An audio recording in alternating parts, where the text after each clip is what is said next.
આ વિડીયોની અંદર મેં અહીંયા થોડા ક્વેશ્ચન લખેલા છે, તો આપણે એની ઉપર ડિસ્કશન કરીએ.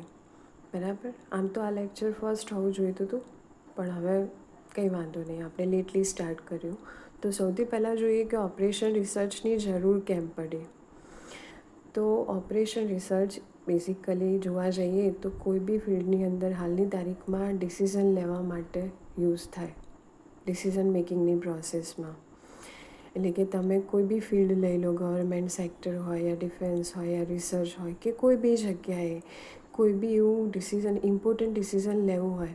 કારણ કે ડિસિઝન લેવું એટલે તમારી કોઈ ઇન્સ્ટિંક્ટ હોય કે ભાઈ હા મારે આ કામ કરે, અથવા તો આપણે કંઈ ગેસ કરીએ અથવા તો આપણો કોઈ પર્સનલ એક્સપિરિયન્સ હોય એની ઉપરથી ડિસિઝન લઈએ. તો ઘણી વખત ફ્યુચરની અંદર એના લીધે આપણને ઘણું બધું નુકસાન થતું હોય, ઇકોનોમિકલી બી, બરાબર, કે ફાઇનાન્શિયલી બી નુકસાન થતું હોય અને સોશિયલી બી ઘણી વખત પ્રોબ્લેમ્સ થતા હોય.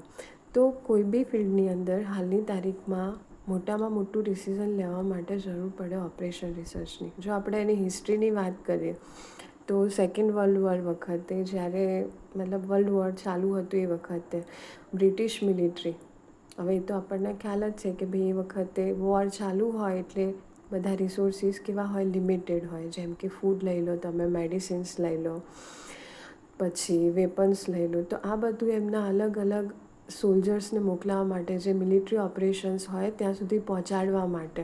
તો હવે ક્વોન્ટિટી તો લિમિટેડ હોય, તો એને કઈ રીતે એફિશિયન્ટલી ડિસ્ટ્રીબ્યુટ કરવી અને કઈ રીતે એ લોકોને પહોંચાડવી, એની માટે પાર્ટ ઓફ સોલ્યુશન એ લોકોએ શું કર્યું કે સારા જે સાયન્ટિસ્ટ હતા એમને એક જગ્યાએ ભેગા કર્યા અને એવું કીધું કે આનું બેસ્ટ સોલ્યુશન નીકાળો કે શોર્ટ ટાઈમની અંદર બધી જગ્યાએ સારી ક્વોન્ટિટીની અંદર, એફિશિયન્ટ ક્વોન્ટિટીની અંદર બધાને બધી વસ્તુ મળી શકે.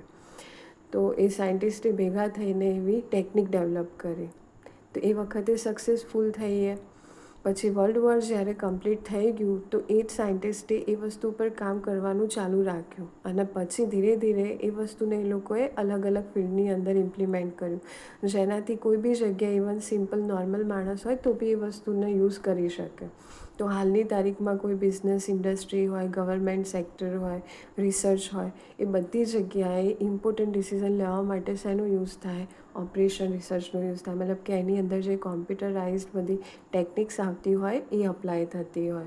હાલની તારીખમાં આપણે જોઈએ કે ઓનલાઈન શોપિંગ છે, તો એમાં એ લોકોને જે સામાન હોય એને એક જગ્યાએથી બીજી જગ્યાએ પહોંચાડવા માટે તો કોઈ સારો કયો રૂટ ચૂઝ કરવો, અથવા તો એ લોકો જોડે જે ટ્રાન્સપોર્ટેશન માટેના વ્હીકલ્સ અવેલેબલ હોય તો આટલી જગ્યાએ ઓછા વ્હીકલ્સને કઈ રીતે પહોંચાડવા, તો એ બધા માટે જરૂર પડે આ બધી ટેકનિક્સની, કે જેનાથી એ લોકો પ્રોપર સોલ્યુશન ફાઇન્ડ કરી શકે. બરાબર. એના પછી જોઈએ આપણે કે લિનિયર પ્રોગ્રામિંગ પ્રોબ્લેમ કોને કહેવાય. તો વર્ડ બાય વર્ડ સમજીએ આપણે. તો લિનિયરનો મતલબ થાય કે બે અથવા બે કરતાં વધારે વેરિયેબલ્સ વચ્ચેની લિનિયર રિલેશનશિપ. જેમ કે આપણે વેરિયેબલ તરીકે લઈ લઈએ, માની લો કે તમે કોઈ જગ્યાએ ઇન્વેસ્ટમેન્ટ કર્યું હોય, રાઈટ. તો હવે એ ઇન્વેસ્ટમેન્ટનું તમને જે બી રિટર્ન મળતું હોય, જો તમે એ ઇન્વેસ્ટમેન્ટ ડબલ કરી દો તો એની ડાયરેક્ટ ઇફેક્ટ કોની ઉપર થાય, તમને જે રિટર્ન મળતું હોય એની ઉપર, કે તમારું રિટર્ન બી ડબલ થઈ ગયું. અથવા તો તમે જે બી ઇન્વેસ્ટમેન્ટ કર્યું હોય એનું ડબલ કર્યું તો રિટર્ન તમારું અડધું થઈ ગયું. એટલે જે બી ચેન્જીસ તમે એક વેરિયેબલની અંદર કરો તો એની સીધી ઇફેક્ટ કોની ઉપર થાય, બીજા વેરિયેબલ ઉપર થાય. બરાબર. તો એને કહેવાશે લિનિયર રિલેશનશિપ. હવે પ્રોગ્રામિંગ પ્રોબ્લેમ મતલબ કે આપણે જ્યારે મેથ્સની અંદર કોઈ બી પ્રોબ્લેમ હોય તો આપણે શું કરીએ કે ઘણા બધા ઓલ્ટરનેટિવ્સ એના અવેલેબલ હોય. હવે એ તો ઓબ્વિયસ છે કે આપણે દરેક વસ્તુને તો ચેક કરવા માટે નહીં જઈએ, બરાબર. દરેક ઓલ્ટરનેટિવ્સ આપણે નહીં જોઈએ, કારણ કે પર્સનલી ચેક કરીને જોઈએ તો ટાઈમ કન્ઝ્યુમિંગ પ્રોસેસ થઈ જાય અને ફાઇનાન્શિયલી બી એ વસ્તુ કરવી પોસિબલ નથી. તો એ જે લિનિયર પ્રોગ્રામિંગ પ્રોબ્લેમ હોય એને આપણે શું કરીશું કે અહીંયા જે આપણી ઓપરેશન રિસર્ચની જે અલગ અલગ ટેકનિક્સ હોય, જેમ કે તમારા ફર્સ્ટ યુનિટની અંદર આવશે ગ્રાફિકલ મેથડ, સિમ્પ્લેક્સ મેથડ, તો એનો યુઝ કરીને સોલ્વ કરીએ. બટ બેઝિકલી એનો એક જ પર્પઝ છે જે આપણે ગોલ અચીવ કરવાનો હોય એમાં, કે એની અંદર કોસ્ટ જે આપણે ઇન્વેસ્ટ કરતા હોઈએ એ કોસ્ટ કેવી થવી જોઈએ, મિનિમમ. અને જે આઉટપુટ મળતું હોય આપણું પ્રોફિટ, તો એ કેવું હોવું જોઈએ? મેક્સિમમ. એટલે લિનિયર પ્રોગ્રામિંગ પ્રોબ્લેમની અંદર આપણો મેઇન ગોલ ઓછામાં ઓછા ઇન્વેસ્ટમેન્ટ સાથે મેક્સિમમ આઉટપુટ ગેઇન કરવાનો થાય. હવે વાત કરીએ આપણે લિનિયર પ્રોગ્રામિંગ પ્રોબ્લેમના સ્ટ્રક્ચરની. તો નોર્મલી કોઈ બી વસ્તુનું સ્ટ્રક્ચર હોય જ, જેમ કે આપણું સ્ટ્રક્ચર હોય, માણસનું હોય કે ભાઈ માથું હોય, ધડ હોય, હાથ પગ. તો એ રીતે લિનિયર પ્રોગ્રામિંગ પ્રોબ્લેમનું બી પોતાનું એક સ્ટ્રક્ચર છે, જેની અંદર આવશે અહીંયા આપણે જોઈએ. તો સ્ટ્રક્ચરમાં એના 3 બેઝિક કોમ્પોનન્ટ્સ આવે. એમાં સૌથી પહેલું આવશે ડિસિઝન વેરિયેબલ્સ.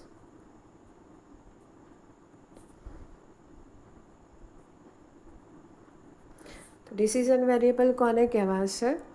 તો અહીંયા આપણે એક્ઝામ્પલથી સમજીએ કે માની લો કે કોઈ કંપની હોય અને એ કંપની પોતાની મતલબ કે મેન્યુફેક્ચર કરતી હોય કોઈ પ્રોડક્ટને. તો અહીંયા આપણે 2-3 અલગ અલગ પ્રોડક્ટ્સ લઈ લઈએ, જેને નામ આપી દઈએ A, B અને C. તો કંપનીને ચેક કરવું હોય કે એની પાસે રિસોર્સિસમાં આટલું રો મટીરિયલ અવેલેબલ હોય, તેને આટલો મેન પાવર અવેલેબલ હોય, આટલી મશીનરી અવેલેબલ હોય.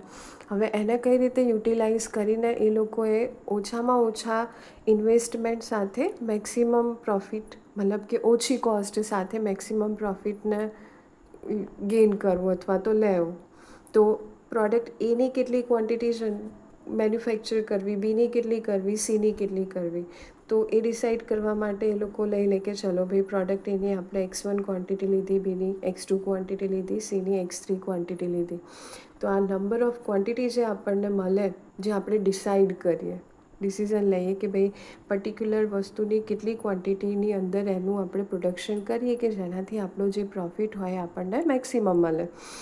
તો એને કહેવાશે, મતલબ આ X1, X2, X3 એને કહેવાશે ડિસિઝન વેરિયેબલ, જે નોર્મલી કંટ્રોલેબલ હોય. અને એની વેલ્યુ જે હોય એ ઓલવેઝ કેવી થવાની? Greater than or equal to 0. કારણ કે નંબર ઓફ વેલ્યુઝ હોય તો કાં તો એ વેલ્યુ ના હોય તો એની વેલ્યુ 0 હોય, અને જો હોય તો પોઝિટિવ હોય. બાકી એ નેગેટિવ ક્યારેય પોસિબલ નથી. પછી સેકન્ડ કોમ્પોનન્ટ આવશે ઓબ્જેક્ટિવ, જેને આપણે કહીશું ઓબ્જેક્ટિવ ફંક્શન. એટલે કે એનો મિનિંગ થાય કે જે ગોલ હોય એ આપણો, જે ગોલ અચીવ કરવાનો હોય એ. કે આ જ એક્ઝામ્પલની વાત કરીએ તો અહીંયા આપણે 3 અલગ અલગ પ્રોડક્ટ લીધી. હવે આ ત્રણેય પ્રોડક્ટની આટલી ક્વોન્ટિટીની અંદર એનું પ્રોડક્શન થતું હોય. હવે પર યુનિટ મતલબ કે પર યુનિટ કોઈ પ્રોડક્ટ એનું માની લો કે કોસ્ટ હોય ₹20, બરાબર. એ જ રીતે પ્રોડક્ટ બી માટે એની કોસ્ટ હોય ₹30 અને પ્રોડક્ટ સીની કોસ્ટ હોય ₹15. તો હવે ઓછામાં ઓછી કોસ્ટ સાથે આપણે ઇન્વેસ્ટમેન્ટ કરવું હોય તો કઈ રીતે થાય? તો આપણો ટાર્ગેટ શું થશે કે જો એની X1 ક્વોન્ટિટી આપણે પ્રોડ્યુસ કરીએ, બીની X2 ક્વોન્ટિટી પ્રોડ્યુસ કરીએ અને સીની X3 ક્વોન્ટિટી પ્રોડ્યુસ કરીએ. તો અહીંયા આપણું ઓબ્જેક્ટિવ ફંક્શન બને, જેને આપણે અહીંયા ડિનોટ કરીશું Z થી. હવે જ્યારે આપણે કોસ્ટને નોર્મલી જે ઓબ્જેક્ટિવ ફંક્શન હોય એની 2 અલગ અલગ ટાઈપની વેલ્યુ હોય, એક મિનિમાઇઝ હોય અને એક મેક્સિમાઇઝ હોય. જ્યારે કોસ્ટ ઇન્વેસ્ટ કરવાની હોય ત્યારે આપણું જે ઓબ્જેક્ટિવ ફંક્શન હોય મિનિમાઇઝ ટાઈપનું હોય, પણ જ્યારે આપણે પ્રોફિટની વાત કરતા હોઈએ તો આપણું ફંક્શન કેવું હશે? મેક્સિમાઇઝ ટાઈપનું.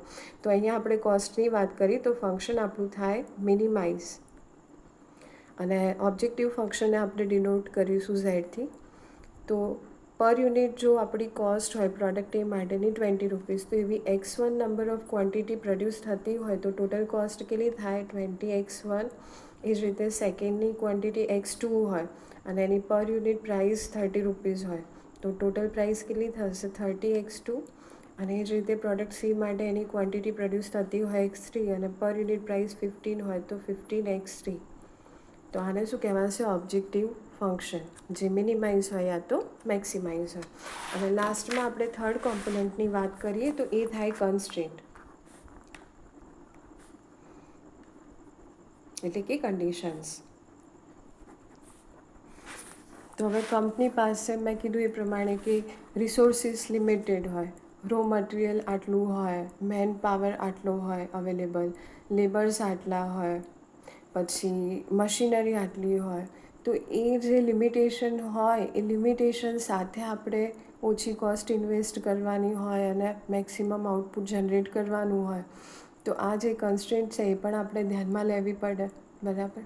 સો આ 3 કોમ્પોનન્ટ્સ થયા આપણા લિનિયર પ્રોગ્રામિંગ પ્રોબ્લેમનું જે મોડેલ ક્રિએટ કરીએ એની માટેના.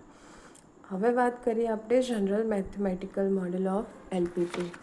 તો એનું જે મતલબ કે વર્બલ ડિસ્ક્રિપ્શન તમને આપેલું હોય એનું મોડેલ કયું થશે? એક second. General mathematical model of LPP. તો જે આ 3 કોમ્પોનન્ટ્સ આપણે જોઈ ગયા એ ત્રણેને અહીંયા આપણે કમ્બાઈન કરીશું. તો સૌથી પહેલાં શું આવશે? Objective function.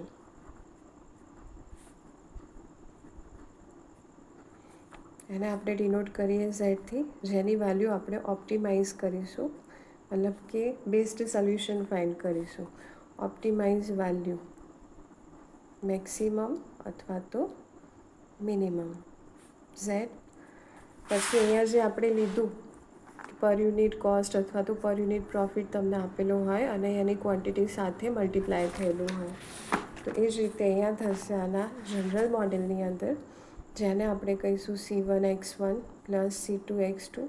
જો આપણી પાસે n ડિસિઝન વેરિયેબલ્સ અવેલેબલ હોય તો લાસ્ટ થશે CnXn, લાસ્ટ ટર્મ થાય આપણું. તો આજે C1 C2 up to Cn આપે શું થાય? પર યુનિટ કોસ્ટ થાય અથવા તો પર યુનિટ પ્રોફિટ થાય. અને x1 x2 up to xn A decision variable, જેનાથી આપણે ક્વોન્ટિટી ડિસાઇડ કરીએ. એના પછી સેકન્ડ પાર્ટની અંદર આવશે constraint. Subject to the constraints. કન્સ્ટ્રેન્ટની અંદર આપણી પાસે જે લિમિટેડ રિસોર્સિસ હોય એને આપણે અહીંયા રિપ્રેઝેન્ટ કરીશું, અને એની જે રાઇટ હેન્ડ સાઈડ હોય એ આપણી જે ટોટલ અવેલેબિલિટી હોય રિસોર્સિસની એ અહીંયા આપણને બતાવશે. તો A11 x1 plus A12 x2 up two A1n xn. હવે અહીંયા રિસોર્સિસ કઈ રીતે? તો યા તો એની ક્વોન્ટિટી ઓછી હોય, ક્યાં તો સરખી હોય, ક્યાં તો greater than or equal to જે બી અવેલેબિલિટી આપેલી હોય એ પ્રમાણેની હોય B1. અને ધ્યાન રાખવાનું કે આપણું જે ટોટલ અવેલેબલ રિસોર્સિસ હોય એ હંમેશા કેવા હશે? પોઝિટિવ હશે. એ જ રીતે સેકન્ડ કન્સ્ટ્રેન્ટ લઈએ અહીંયા આપણે પ્લસ A2n ટુ xn. અને એ જ રીતે ટોટલ આપણને કેટલી કન્સ્ટ્રેન્ટ મળશે? m કન્સ્ટ્રેન્ટ્સ, બરાબર. તો આપણી લાસ્ટ કન્સ્ટ્રેન્ટ થાય AM1 into x1 plus AM2 into x2 up to AMN into xn less than or equal to greater than or equal to BM. Okay. અને ટોટલ વેરિયેબલ્સ આપણા કેટલા થશે? n variables. તો એ બધા જ વેરિયેબલની વેલ્યુ કેવી હશે? Greater than or equal to 0, જેને આપણે કહીશું non negativity conditions. So and x1 x2 up to xn greater than or equal to 0. તો આ થઈ ગયું general mathematical model of linear programming problem, બરાબર. હવે બાકીનું જે છે આપણે નેક્સ્ટ વિડીયોની અંદર જોઈશું.